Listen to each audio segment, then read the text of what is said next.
Hello, everyone, and welcome to the Dr. R Show. We'll be coming to your living rooms weekly to discuss various health topics with the help of medical experts in their respective fields. Meet my two very special assistants, Megan and Christina. And I am so excited because today is leg day. And then inhale as you lower back down. They will be with me every week to give us tips on healthy eating and proper exercise. Stretch and keep yourself hydrated. So welcome to my show as we both learn together.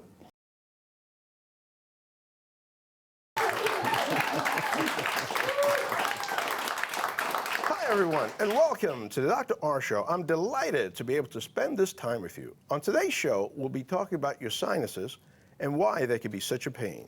Sinusitis affects 37 million people each year, about 1 in 8. It is more common than heart disease and asthma, and as many of you know, it can make your life miserable. To help us understand this topic, we have with us today Dr. Stuart Thomas, one of the founders of Central Park Ear, Nose, and Throat in Arlington, Texas. Dr. Thomas, can you tell us a little bit about your education, training, and background?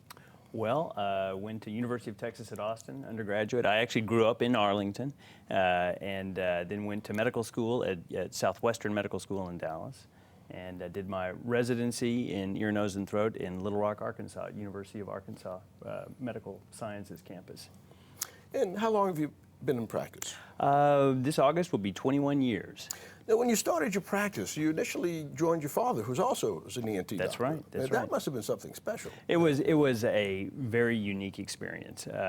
He was the first ear, nose, and throat doctor in town, so he had a group by the time I joined them. But it's a chance to re-meet or get to know your parents in a different way. It was a nice thing. Now, did you ever get to do surgery with him? We did. We would do some of the more complicated procedures together, and I would assist him or he would assist me. Yeah, what a special treat that Yes. must have been. Yes, Yeah. it was. And how long did you practice together before he retired? He practiced probably roughly 10 years with us before he retired, and when we were together. So it's probably been about 10 years since That's he really, retired. really neat.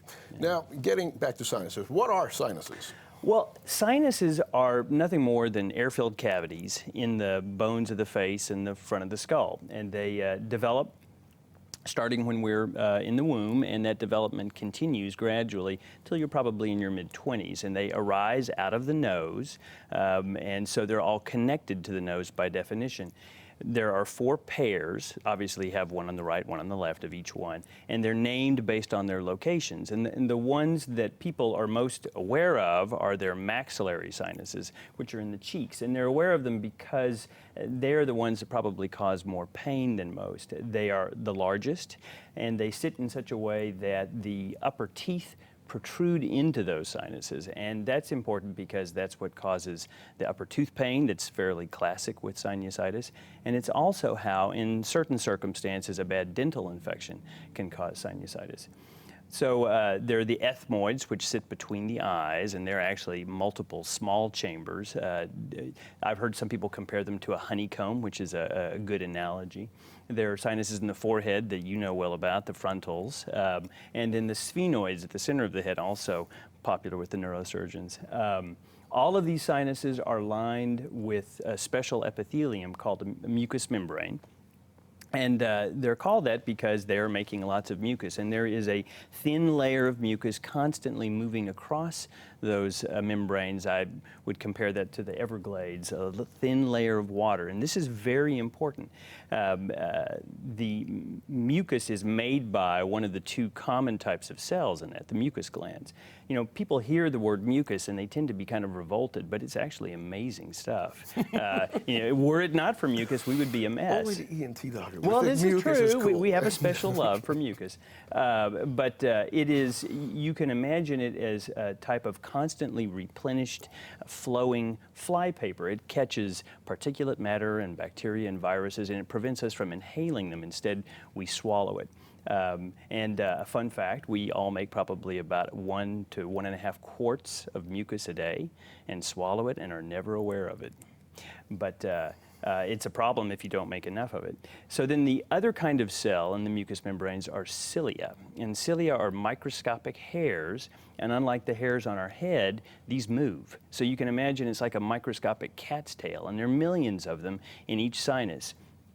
And what's remarkable is that the cilia in one part of the sinus sweep in one direction, whereas the cilia in a different part of the sinus sweep in a different direction. And in both cases, they're moving mucus towards this small connection with the nose. So the cilia know where this natural opening is, and they're so good at what they do, they can lift mucus vertically. So for instance, in the maxillary sinuses, the bottom of the sinus is probably over an inch away from the natural opening, but these cilia will lift that mucus up out of the sinus and out that opening. It's truly remarkable.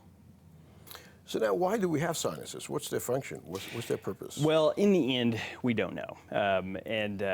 There are theories, though. And I think probably the leading theory is that they're there simply to reduce the weight of the head. You can imagine how much a head would weigh if it was solid bone.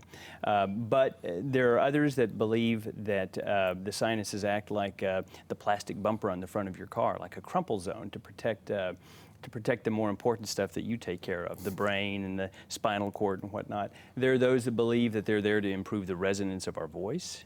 And there's some that believe that they're there simply to help the nose humidify the air that we inhale. But we honestly don't know. And what is sinusitis, and are there different types? There are.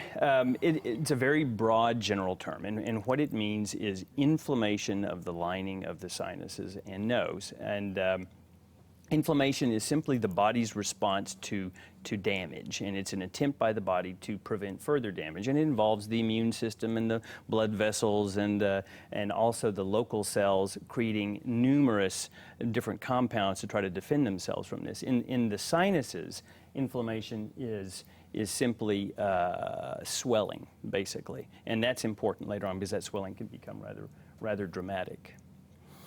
And what causes chronic sinusitis? Well, we don't know, and we know that acute sinusitis is caused by swelling, in fact, there are two varieties of those. There's viral and bacterial, I would say that, and this is important, and I'd like to make this point strongly, that most of the time when we have a sinusitis, it's actually a viral infection, and probably doesn't need to be treated with antibiotics, and most of those are self-limited, but sometimes that can go on to cause the formation of a true bacterial infection in the sinus, and that's an acute bacterial sinusitis. And how can you tell what kind of sinusitis you have? Well, in the end, they all have symptoms that are about the same. And so classically, you can have facial pain. Sometimes one part of the face, the cheek, the forehead. Sometimes it's the whole face. You will get a stuffy nose many times. You can get discolored nasal discharge. And it could be, the color is immaterial. I have people that are convinced that yellow means one thing, green means another, but it really doesn't. And sometimes it's clear, honestly. A lot of people will describe thick drainage down the back of their throats. They'll have a sore throat from that. Sometimes the upper teeth hurt, like we were talking about with the maxillary sinus. And some will note that if they bounce up and down on their heels, the pain becomes much worse. All of these are symptoms you can see with any of the varieties, either acute or chronic sinusitis. But in the end, the difference has to do with the duration. And so if you have had any or all of these symptoms for less than 10 days, likely it is an acute viral sinusitis and really probably needs no therapy. If the symptoms have lasted longer than, some would say 7, I would argue 10 days. I think the American Academy of Pediatrics agrees with that. And then it probably should be treated with antibiotics, and you do have an acute bacterial sinusitis. And if the symptoms linger out beyond 3 months, then we say probably this is a chronic sinusitis, but there's more testing needed to be able to prove that. Later in the show, we'll talk more with Dr. Thomas about the treatment of sinusitis and when surgery may be needed. Please stay tuned.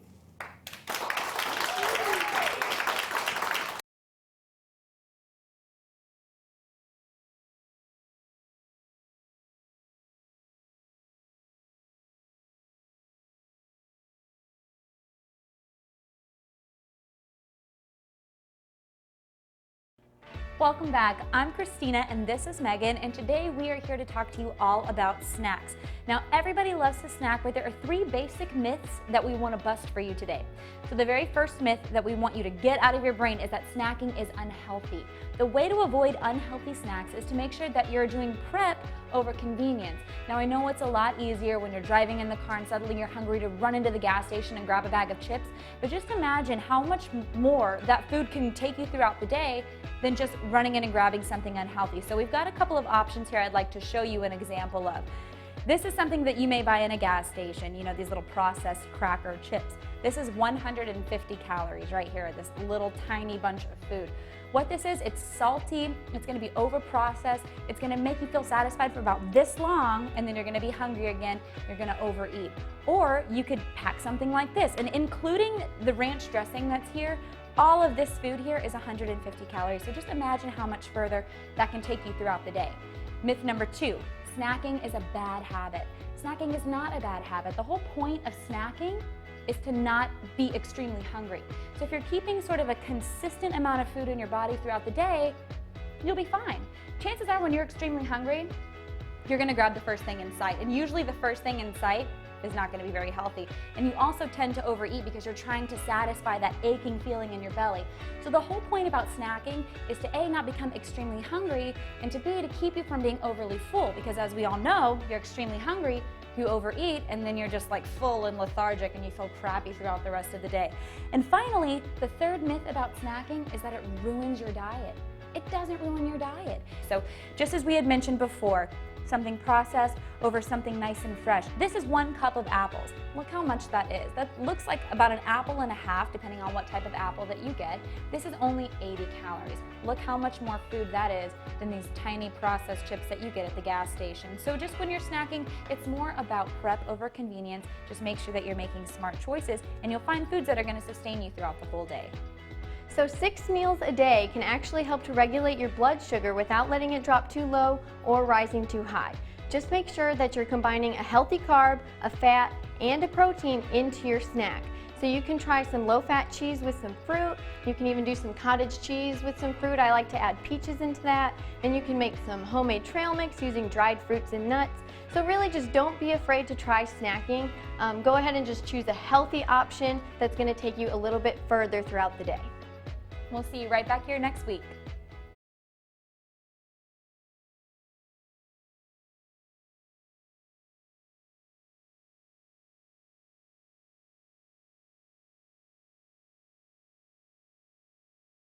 Hey guys, and welcome back to this week's edition of Inside Fitness. I'm Christina and this is Megan, and today we're going to talk all about the warm-up and the cool-down, or basically how to start and end your workout safely and efficiently.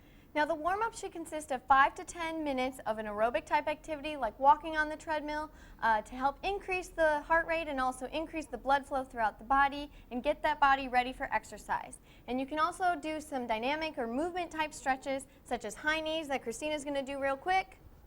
And she'll do this for about 30 seconds and then quickly switch to butt kicks for another 30 seconds. And that'll just help get the heart rate up and also get a nice stretch in the legs.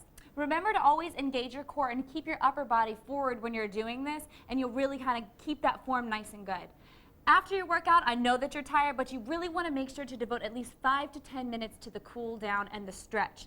I know the stretch is your least favorite part, but you have to do it. So as far as the cool down goes, you can do something as simple as just hopping on the treadmill, set it to 3 minutes, do a nice light jog, and just slowly lower it down as you go.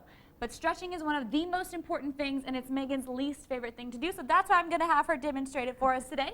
So what I want you to do, Megan, just face me with your toes, get your feet a little bit wider than shoulder width apart. Go ahead and put your arms out like a mummy, and we're going to start doing our back leg. So just go ahead and lean forward. This is our wide leg stretch.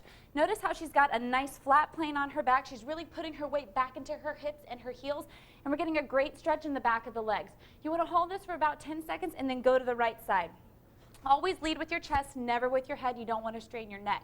So another 10 seconds there on the right side, and then we're going to switch over to the left side and really get a good concentrated stretch on both legs.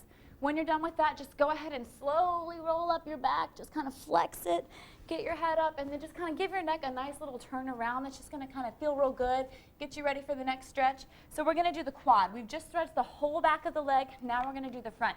What I want you to do is just grab your right ankle, pull it up, Point your knee down to the floor and just flex your quad. In doing this, you're really going to engage that muscle and you're going to get a great stretch in. Do that for about 10 seconds, switch, do it to the other side. The last and final stretch is just going to be a good side body and tricep stretch. I want you to put your arm behind your head like this and grab your elbow. Just kind of try and pull it as far as you can and then lean over to the right side. You're getting a really good stretch in that side body. Just kind of holding it feels real good. And then do it again to the next side. Now that you know a little bit about the warm-up and the cool-down, we want you to incorporate this before and after your exercise. Stay hydrated, and we'll see you here next week.